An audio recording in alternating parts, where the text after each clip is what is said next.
No sé qué aventura le resuena a usted en su cabeza que haya pasado alguna vez en su vida, y digo una aventura positivamente hablando, pero cuando pienso en aventura yo pienso en una historia que siempre mi esposa le crispan los nervios cuando la cuento, porque tenía aproximadamente 14 años de edad cuando con un amigo de la escuela decidimos tomar nuestras bicicletas e irnos por carretera con miras a ir a Chihuahua. El viaje cambió un poco porque se ponchó la llanta a los 30 kilómetros. Ahí estábamos a la orilla de la carretera desponchando y nos comimos un sándwich, agarramos otra vez la carretera y nada más sentíamos el viento de los infelices trailers que pasaban y luego el claxon que nos advertía como ¿cómo se les ocurre andar aquí? No, pues se nos ocurrió y finalmente pudimos llegar entre ride y pedaleando a Chihuahua. En Chihuahua nos cayó la noche y dormimos en un estacionamiento, ahí amarramos las bicicletas, despertamos, buscamos ahí en Chihuahua unos baños públicos, 14 años de edad, y nos bañamos como pudimos y seguimos el camino por carretera, íbamos avanzando y avanzando, volvíamos a agarrar ride hasta que finalmente un hombre nos hace señas que nos paremos, era una troca con un camper, entonces ingenuos, inocentes y tontos, y nos da un ride, dice, suban las bicicletas, yo los llevo, ya les contamos nuestra meta. Y la meta cambió porque realmente ya queríamos ir hasta Mazatlán. Entonces, no estoy bromeando. Entonces le contamos la meta y íbamos ahí, bueno, y se les va a dar un aventón más adelante. Ya nos encerramos en la camioneta, no se veía para nada hacia afuera, así que no sabíamos a dónde nos llevaba el tipo. 14 años de edad, Dios mío. Y de repente, después de, no sé, unas 2-3 horas, se detiene y no sabíamos a dónde habíamos llegado. Abre las puertas de atrás y, ¿qué muchachos? ¿Qué les parece si compramos un pollito rostizado para comer? Cooperamos y se juega el pollo rostizado, ¿no? Y se revuelca la gallina. Y fuimos por unos pollos. Ya estábamos comiendo pollo y nos hace un negocio. ¿Qué les parece si les compro las bicicletas? Y a lo mejor con más seguridad ya ustedes agarran un camión y se van a Mazatlán. Pues vendimos las bicicletas. La bicicleta no era mía, era prestada. Y tomamos el dinero, agarramos un camión, llegamos a Mazatlán, buscamos un hotel barato, no de mala muerte, pero pues nos recibieron, estaba más o menos, ya nos fuimos a pie, ni nada para playa traíamos, así que nos metimos como pudimos al mar. Estuvimos como 3 días, si mal no recuerdo, ahí en Mazatlán, comiendo pizza todos los días, porque para eso nada más alcanzaba el presupuesto. Así que disfrutamos del mar, fue una increíble aventura, nos regresamos en camión. La aventura cobró un poco más de sentido porque no pedimos permiso y nos fuimos sin autorización de nuestros padres, así que para que no se agüiten nada más, le mandé 2 telegramas a mi mamá. Antes se usaba, no había WhatsApp, así que mandé esos telegramas y pues no hubo respuesta, ¿verdad? Pero gracias a Dios nos salvó del peligro. No les recomiendo a nadie hacer eso, menos hoy en día. Gracias a Dios me salvó del secuestro y de la paliza que justamente me merecía por haberme ido a las 5 de la mañana cuando todo el mundo estaba dormido. Así que esa es una buena aventura, pero a nivel espiritual quiero decirles que la Biblia está llena de emociones intensas que nos muestran que cuando nos involucramos con Dios hay una aventura que no se puede comparar con ninguna otra. Y ahorita vas a entender hacia dónde quiero ir con esto. Es una aventura que rebasa cualquier expectativa que podríamos imaginar. Si te imaginas qué es lo que podría ocurrir ni siquiera es el 10% de lo que tu cabeza podría imaginar acerca de todo lo que conlleva caminar una aventura con Dios. Así que quiero hablarte de esto y voy a comenzar con esta parte donde comienza la aventura. En el antiguo Israel, es decir, poquito antes de que el Señor viniera, había una tradición educativa muy peculiar. Había algunos maestros, los llamaban rabinos o como fueran, eran maestros eruditos de la Escritura que siempre buscaban alumnos con una mente brillante, una capacidad de memorización que no la podían encontrar en cualquier persona. Así que cuando encontraban a alguien, lo llamaban y lo evaluaban, por supuesto, pero había un desafío bastante enorme para estos alumnos. Ser aceptado por uno de estos rabinos no era un privilegio para cualquiera.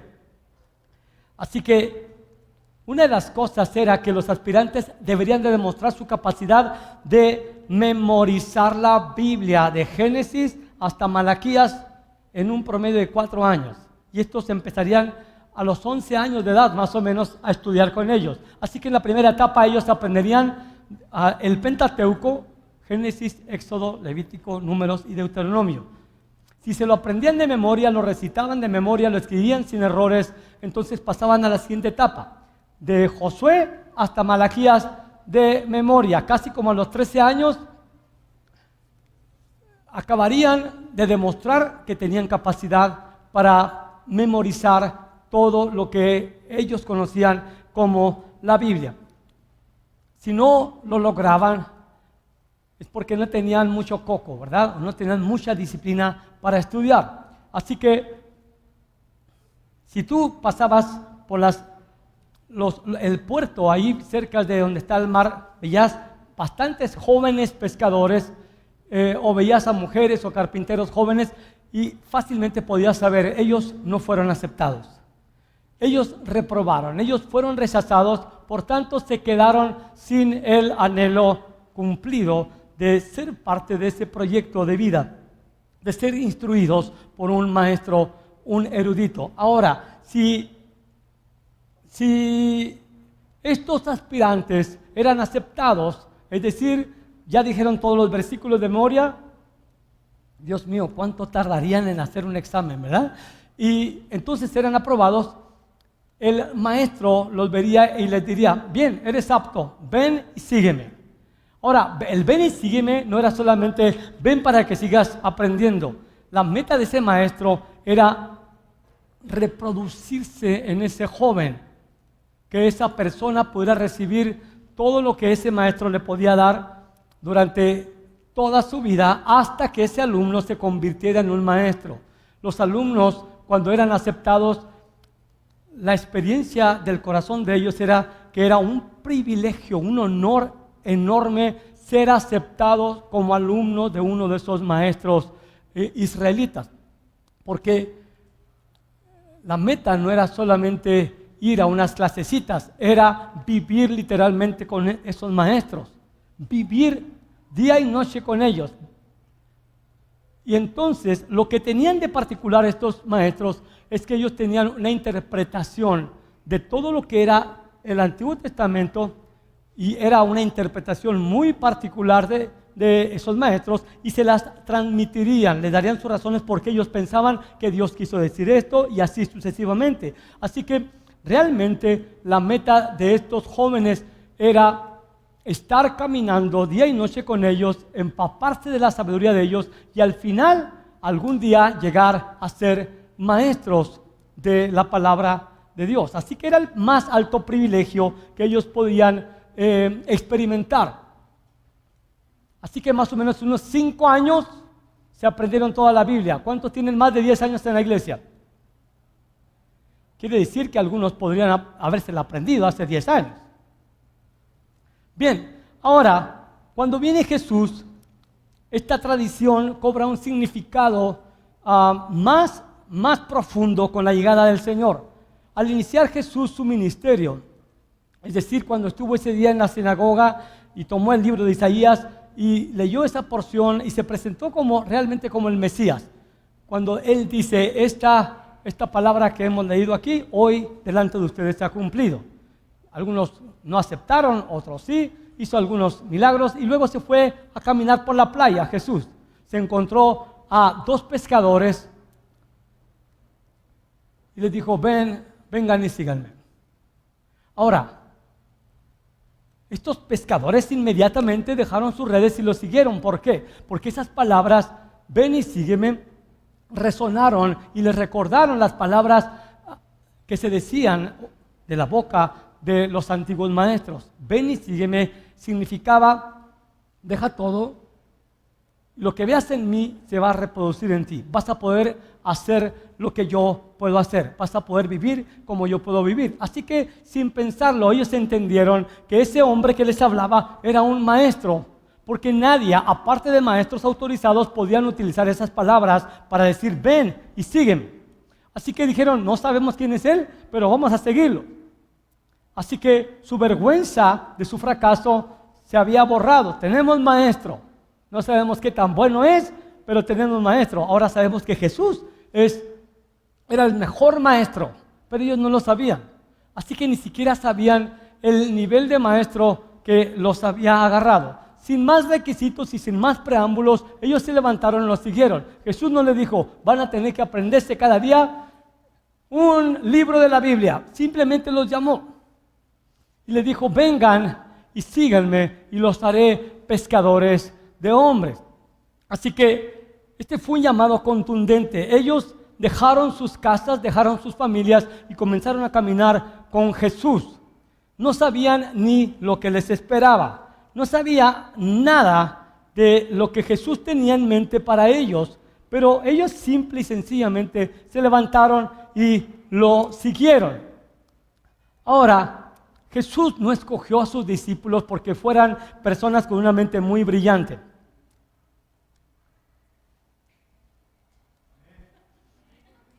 Los escogió porque estaban dispuestos, dejaron todo, no le pusieron requisitos a Él.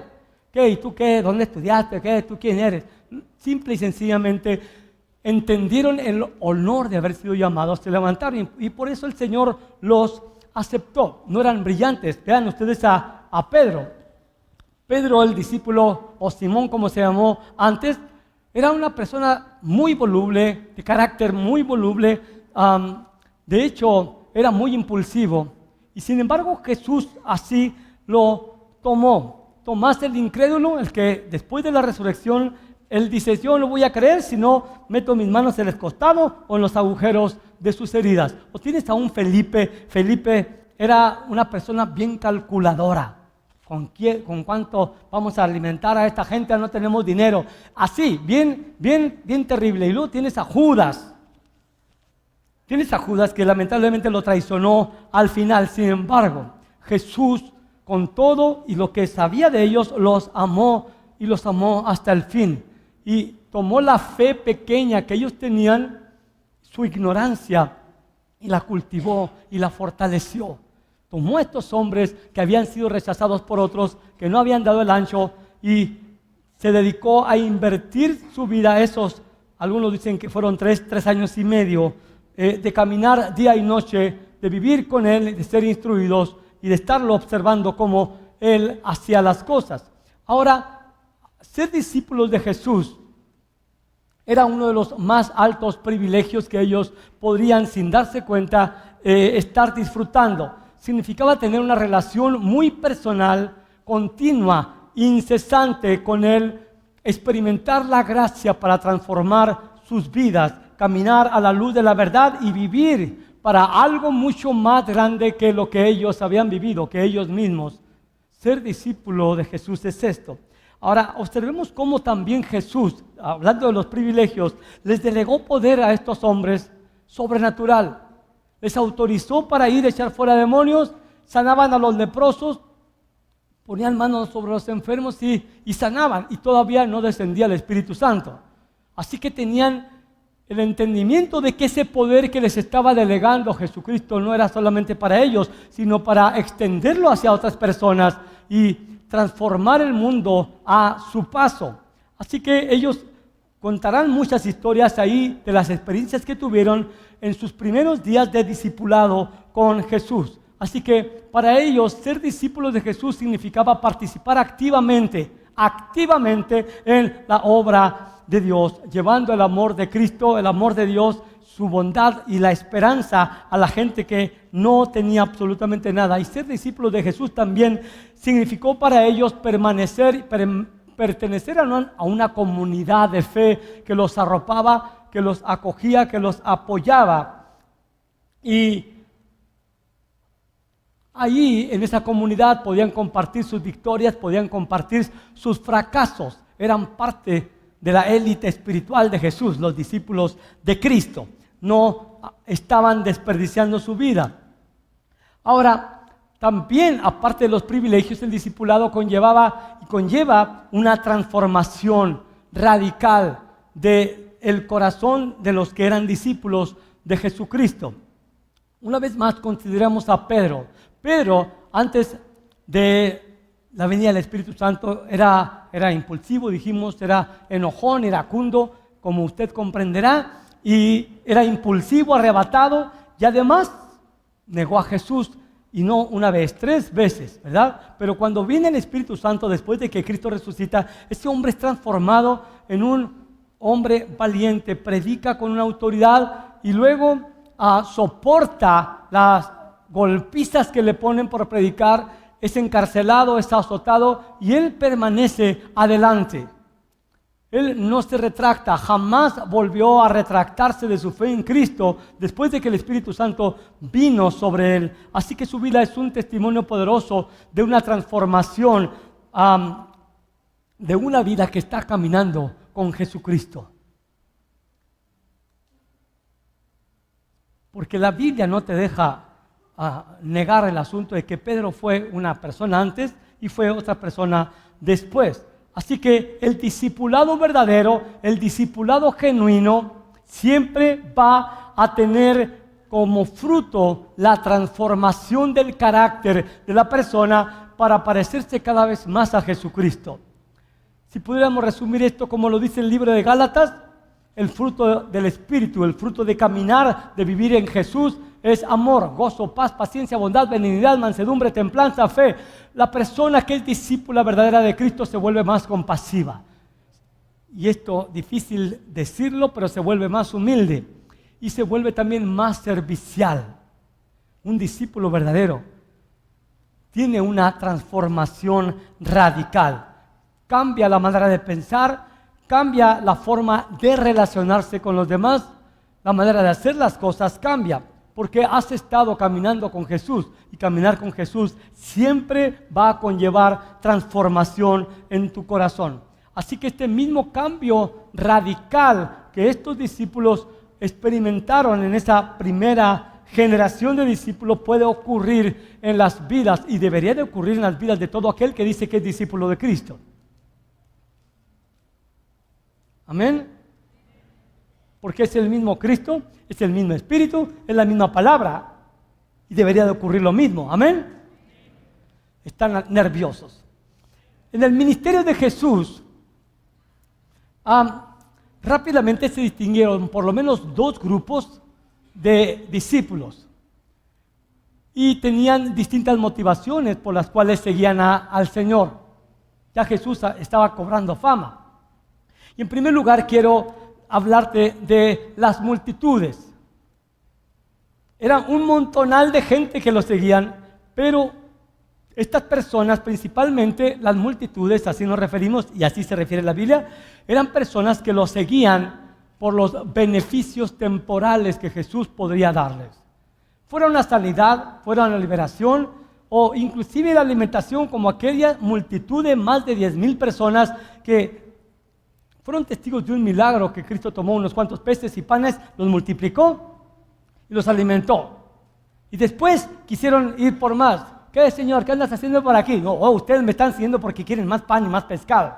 ¿Cómo lo quieren? ¿Salteado, asado o rostizado? No, yo no vine solamente para hacer milagros y darles de comer. No. Esas multitudes tenían una motivación muy, muy equivocada. El interés en gran manera de estas multitudes era obtener lo que Jesús podía hacer por ellos aquí en esta tierra. ¿Te resuena? Así que está este grupo, pero está el grupo de los discípulos. Los discípulos, obviamente me refiero primeramente a esos 12 que él llamó. Estos 12 discípulos, a diferencia de las multitudes, ellos habían comprendido el privilegio y la oportunidad del llamado que Jesús les había hecho: síganme. Ellos habían entendido, ellos ya sabían por qué un maestro los había llamado: síganme, vengan y síganme. Porque entendieron que esta era una invitación a una relación transformadora, a una transformación directamente de un maestro que no solamente sanaba enfermos y echaba fuera demonios, sino restauraba la vida completamente. Amén. Así que ellos lo entendieron, aunque Jesús en ocasiones expresó compasión a las multitudes porque las veía como ovejas sin pastor, Él siempre expresó la idea de tomar las vidas y transformarlas. Tomar las vidas y transformarlas. Su propósito principal no era solo satisfacer las necesidades temporales, no, lo hizo ocasionalmente. Así que Jesús nunca se impresionó por las multitudes. Dijo, wow, ¿cuántos seguidores tengo? En Instagram tengo como 100,000. A él nunca le impresionó esto. No debería impresionarte a ti. A Jesús le impresionó que esos 12 discípulos decidieron dejarlo todo, a sus padres, a sus familias, sus sueños, por seguirlo a Él, por aprender de Él, por recibir todo lo que ese maestro, aún sin saber quién era. Jesús valoraba intensamente la entrega de esos hombres. Amén. Así que esos discípulos eran los que habían dejado todo para seguirle y aprender de Él. Por tanto, escuche bien, esto es importante. Se esperaba de ellos, porque eran los más cercanos, una obediencia más radical, un compromiso más intenso, una lealtad que no podías darle a alguien más sino a Jesús. Así que ellos no estaban interesados nada más en los milagros de Jesús. Ellos deberían de estar comprometidos con algo mucho más que solamente admirar a Jesús por sus milagros. Jesús no necesita fans, no necesita porristas, necesita personas que le siguen fielmente y una obediencia radical. Jesús es lo que quiere. Amén. Di conmigo, Jesús no está buscando fans. Amén. Primera de Mario 12:20. Así que entre los que se llaman discípulos en la Escritura había otro grupo, un grupo de 70 discípulos.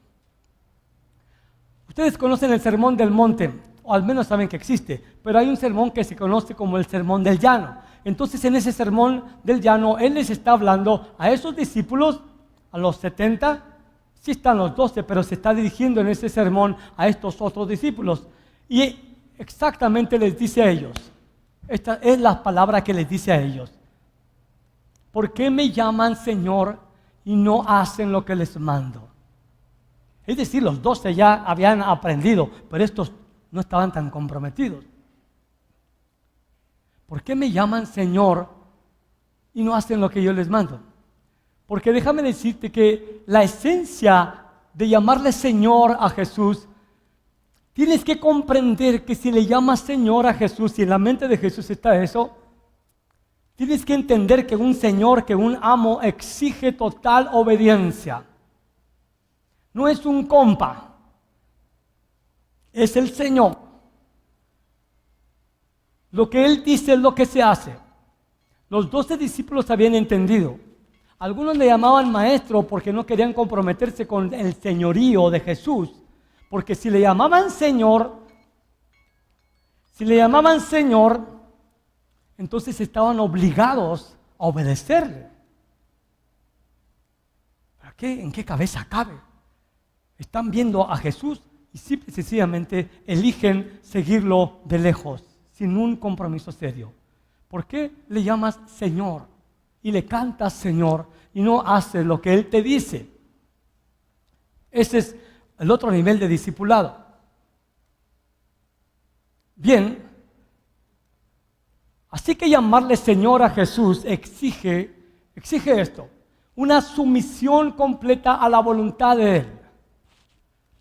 una sumisión completa, una rendición de mi voluntad. No lo que yo quiera, no como yo quiera, no cuando yo quiera, pero lo que Él quiere, como Él lo quiere. Eso es vivir como un alumno de Jesús bajo la autoridad de Él.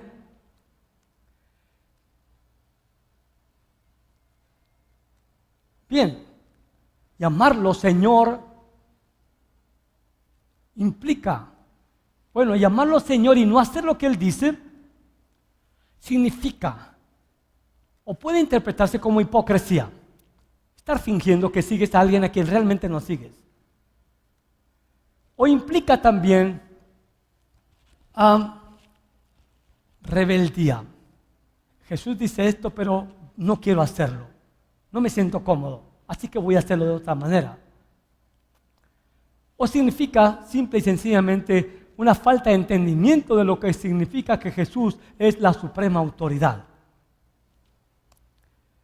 Así que Jesús es el Señor. Examínate cuando le dice Señor.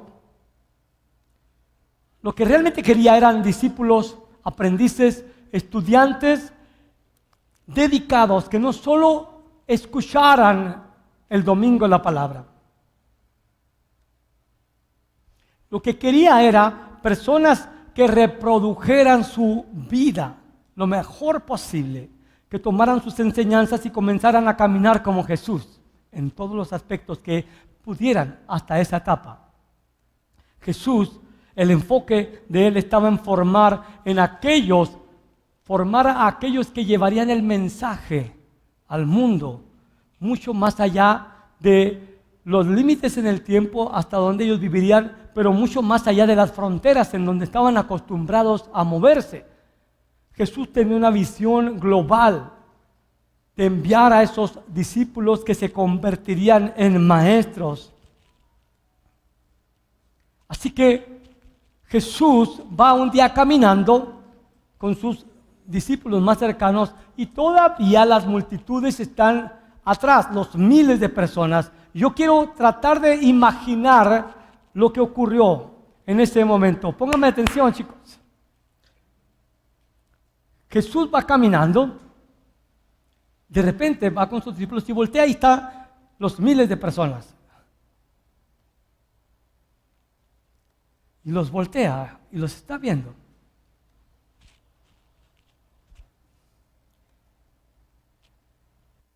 Recuerda, son miles. Voltea y les dice, si alguno quiere venir en pos de mí, niéguese a sí mismo, tome la cruz y sígame. Recuerda, no tiene micrófono. Y continúa diciéndole a la bola, porque todo el que quiera salvar su vida, preservada de los peligros que implica seguirme, va a perderla.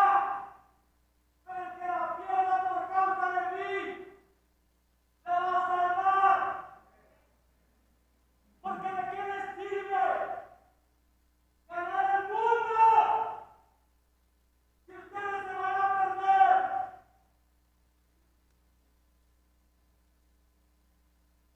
Nunca me lo había imaginado así. Me lo había imaginado como que hablaba así bien bajito, pero eran miles los que le seguían. Así que creo que hay algo de furia, de desesperación, porque ellos no están entendiendo quién es Él. Así que Él no les hizo fácil el camino a la bola que solamente buscaba bienes temporales. Nunca les mostró que fuera un camino de rosas. Les dijo cosas bastante radicales. Inclusive dijo, porque el que se avergüenza del Hijo del Hombre. Y eso implicaba que ellos tenían cierta vergüenza de seguir a Jesús. El Hijo del Hombre se va a avergonzar cuando Él venga. Se va a avergonzar de ellos, como que no los conoce. Así que Jesús hizo a esta gente que solamente le seguía por los beneficios temporales algunas declaraciones muy radicales. Jesús esperaba que la gente que le siguiera entendiera que Él exigía ser amado por encima de cualquier vínculo familiar. Si vas a ser mi discípulo, tienes que asegurarte que me amas a mí más que a tu mamá, más que a tus hijos, más que a tu esposa, más que a tu esposo. Si no, no eres digno de mí. Y les dijo, cualquiera que quiera seguirme va a tener que renunciar a todo lo que posee y aún a su propia vida. Jesús no estaba jugando. ¿Sabes por qué Él es tan exigente? Porque Él es lo mejor que jamás ha bajado aquí en la tierra. Él sabe quién es. Él no quiere limosnas de vidas de alguien. Así que había que tomar la cruz, es decir, estar dispuesto a morir todos los días. Habría que negar su propia voluntad y sus propios deseos para hacer la voluntad de aquel hombre. No lo veían como Dios, era un hombre, un maestro que hacía milagros, sanidades y todo eso. Y Jesús exigía, tienen que negarse a sí mismos. No lo que ustedes quieran, es lo que yo quiera. Yo soy su maestro, yo soy su Señor. No pueden ustedes escoger lo que ustedes quieren y no lo que yo quiero que ustedes hagan. Jesús sabe que no escogemos bien por nosotros mismos. Es necesario someternos a Él. Un discípulo debe de estar dispuesto a renunciar a cosas que considera muy valiosas, pero que son paja comparados con seguir a Jesús. Son paja. Así que otra de las cosas que Jesús esperaba es que ellos se reprodujeran en algún punto. Ya voy a llegar casi al final. ¿Ves? Jesús está, después de haber resucitado, está con 500 discípulos. Está a punto de ascender al cielo y les dice estas palabras que ya conocemos. Es decir, Jesús había invertido su vida no solo en los 12, pero en esos 500 que están ahí. ¿Qué les dice? Toda potestad me es dada en el cielo y en la tierra. Pónganme atención. ¿Por qué está diciendo esto? Adán y Eva tenían autoridad, pero la perdieron. Se la entregaron a Satanás y de ahí vino todo el desastre que continúa hasta hoy en el mundo. Jesús con su muerte recupera esa autoridad para el hombre. La toma, se la quita a Satanás y él vuelve a tomar la potestad como hombre sobre la tierra y les dice, tengo potestad, tengo la suprema autoridad en el cielo, pero también en la tierra. Es decir, yo estoy por encima de todo. Y como tengo la suprema autoridad, les dice a sus discípulos, por tanto, vayan. Es una orden. Hagan discípulos, bautizándolos en el nombre del Padre, del Hijo y del Espíritu Santo. Palabras de Jesús. Y luego dice, aquí, enseñándoles, esto es de una forma sistemática, a que guarden, esto es supervisar lo que ellos están aprendiendo y cómo lo están aplicando a sus vidas. Son palabras bien intensas, a que guarden todas las cosas que les he mandado. Y aquí está la promesa, he aquí, yo estoy con ustedes todos los días hasta el fin del mundo. Así que entendamos, todos los que nos decimos discípulos, este es un mandato, no es una sugerencia, es un mandato, no es una opción. Piensen en eso, a veces lo tomamos como una opción, pero es un mandato, debemos ser agentes de transformación en nuestras familias, en nuestras comunidades, en el barrio, en el trabajo. Vayan y mientras van a ser discípulos. Te vas a comprometer con la causa de Cristo, vas a invertir en las vidas y les vas a enseñar. Y esto es para cada uno de los que dicen que son discípulos. Dentro de los grupos de discípulos había un chorro de gente que los seguía y se decían discípulos. Un día Jesús está dando una plática sobre el maná. Una señal. Así como Moisés le dicen, hizo que descendiera pan no fue Moisés, fue Dios. Pero el verdadero pan es el que el Padre les ha dado. Y luego remata con esto. Todo el que coma de mi carne y beba de mi sangre no morirá jamás. Les dice ese discurso a discípulos. ¿Qué? En Israel nunca hemos hecho eso. Eso es canibalismo. Dura es esta palabra de soportar. Jesús le dice, las palabras que les he hablado son espíritu y son vida. Y ustedes no quieren entender. Y desde ese entonces muchos discípulos lo dejaron.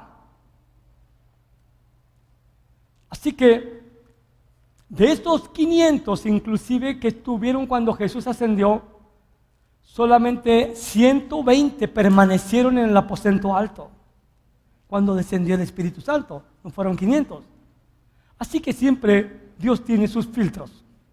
Estos discípulos que no aceptaron la palabra de Jesús acerca de comer su carne y su sangre, básicamente tenían la filosofía de, mientras todo sea entendible y sencillo, aquí seguiremos. Pero, no, si dicen algo que no me gusta, yo me voy. Así que su ida solamente reveló que realmente no eran discípulos verdaderos. No estaban firmes en él. Cuando hubo algo que no les gustó, se fueron. Y estos 500 a lo mejor escucharon la gran comisión: vayan a todas las naciones. Entonces, como que está muy difícil, como a todas las naciones. Entonces solamente quedaron 120 que recibieron el honor, el privilegio de ser investidos con el poder del Espíritu Santo. Así que yo no sé en qué grupo estás. ¿Estás en las multitudes que solo buscan lo temporal? ¿O estás en los 70 que le dicen Señor, pero no hacen lo que Él dice? ¿O estás en aquellos que están a la espera, si ocurre algo que no me guste, me voy? ¿O estás entre los 12 de esa calidad de compromiso? Inclusive hay algunos que pueden estar entre los 3, Pedro, Juan y Santiago, que eran los más íntimos, los más cercanos. Con todo y sus errores permanecieron fieles. ¿En cuál grupo estás? Porque Jesús no está buscando bola, Jesús está buscando discípulos. Jesús está buscando aprendices en donde Él pueda reproducirse a sí mismo. Ahora, voy a terminar con esto. Déjenme cierro.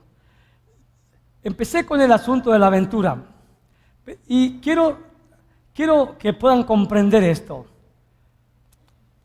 Yo describiría el camino del discipulado como la más grandiosa aventura que jamás un hombre podría llegar a tener, hombre o mujer, a lo largo de su vida.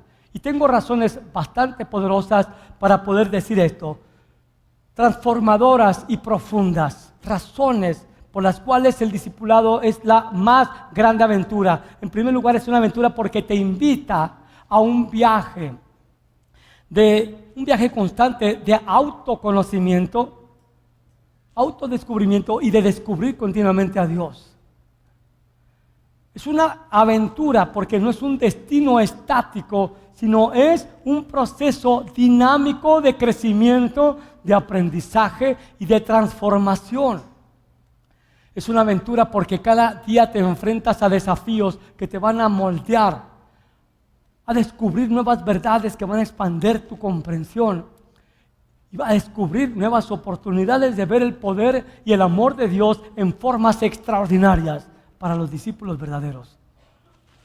También es una aventura que te obliga, que te confronta a tus limitaciones, a tus miedos y a tus prejuicios para trascenderlos. Es muy distante esta aventura de las metas terrenales. El discipulado ofrece un propósito que va más allá de uno mismo. Es una oportunidad que no se trata solo de tu bienestar. Esto es lo maravilloso, sino de participar en algo mucho más grande, la misión de transformar el mundo con el amor de Dios, con la justicia de Dios y con su verdad. El discipulado es toda una aventura, más grande que cualquiera, porque aquí te va. Está lleno de desafíos, Jesús nos lo ha dicho. Está lleno de obstáculos y de momentos de prueba. Escucha bien esto que voy a decir. Para el discípulo verdadero habrá sacrificios, incomprensiones, a veces abandono. A Jesús lo abandonaron, a Pablo lo abandonaron. Un día él escribe y dice, todos me abandonaron. Aquellos que estaban conmigo se fueron al mundo. Aquellos en los que había invertido lo despreciaron y prefirieron el mundo. Un día dice, tuve que estar ante el juez, un problema legal, y ninguno estaba conmigo. Así que es una increíble aventura, pero dice, Dios no me dejó. No importa quién se vaya. Entendemos ese asunto del abandono.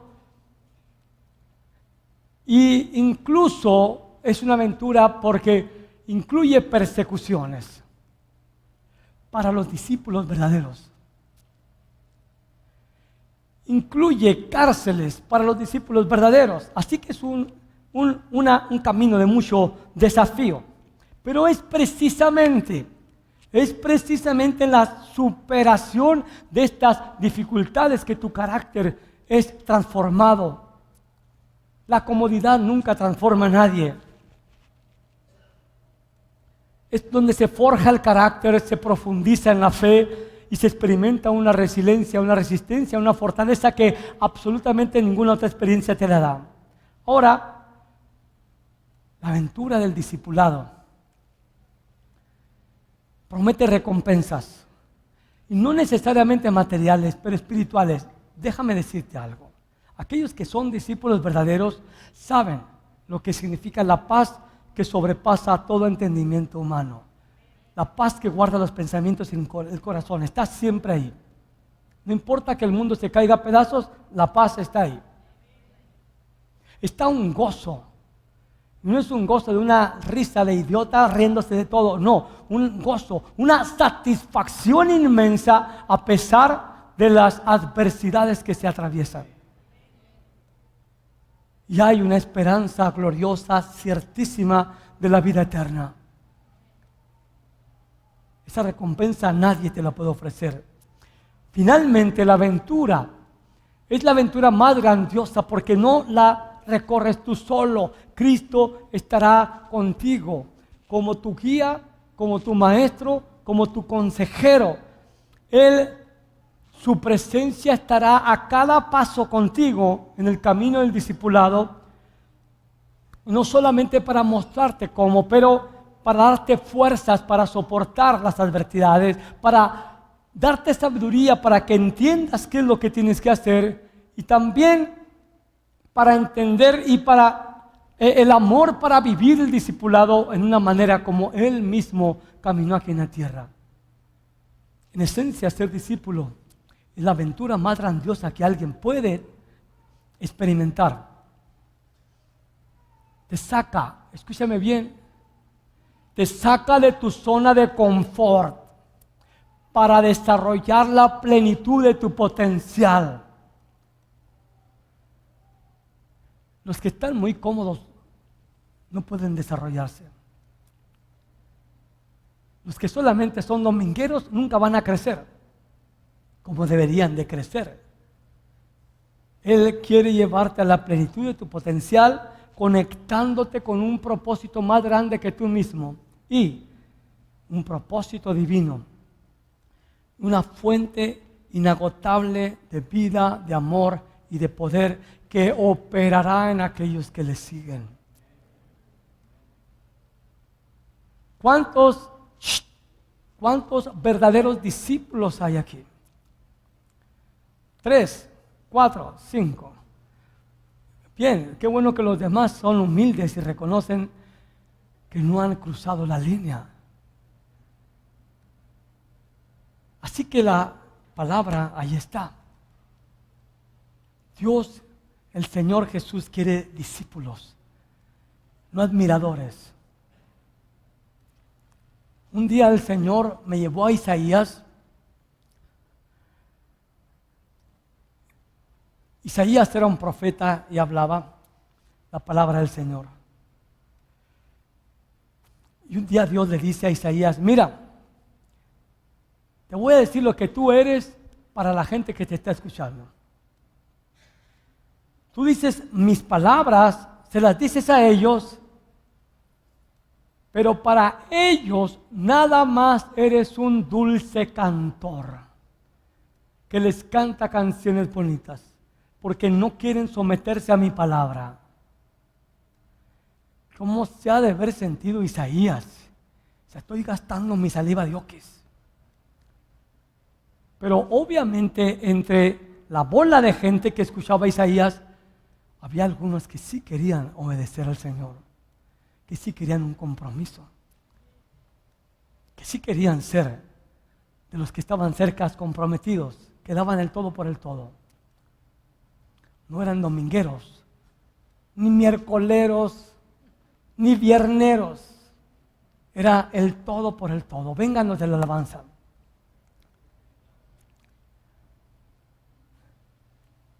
Vengan. Vengan.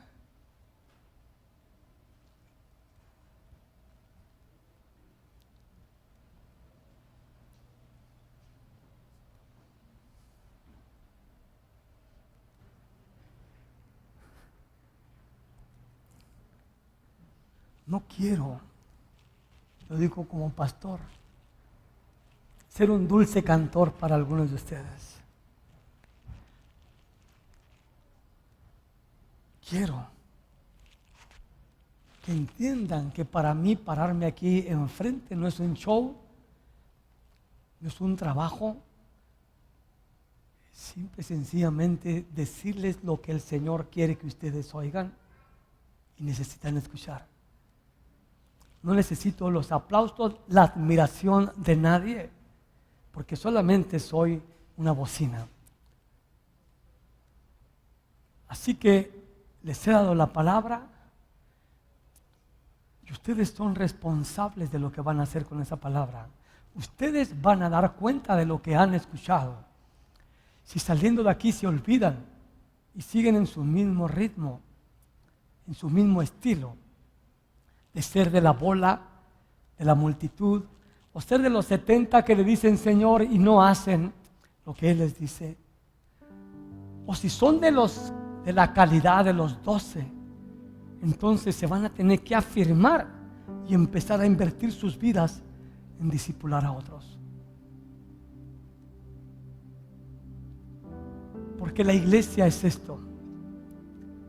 La iglesia es una escuela en donde se levantan discípulos con el potencial de transformar allá afuera, de abrir su boca y hacer una diferencia allá afuera,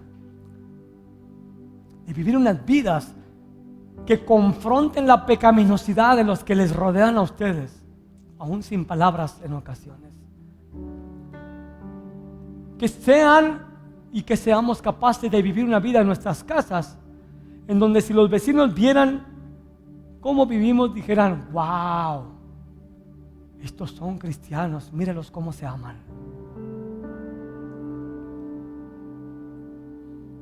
Decir que eres discípulo es vivir en un nivel de amor a los que están cerca de ti, a tu casa, a tu esposo, a tu esposa, a tus hijos, con la misma calidad del amor con el que Jesús nos ha amado. Porque en esto conocerá el mundo que ustedes son mis discípulos, mis alumnos,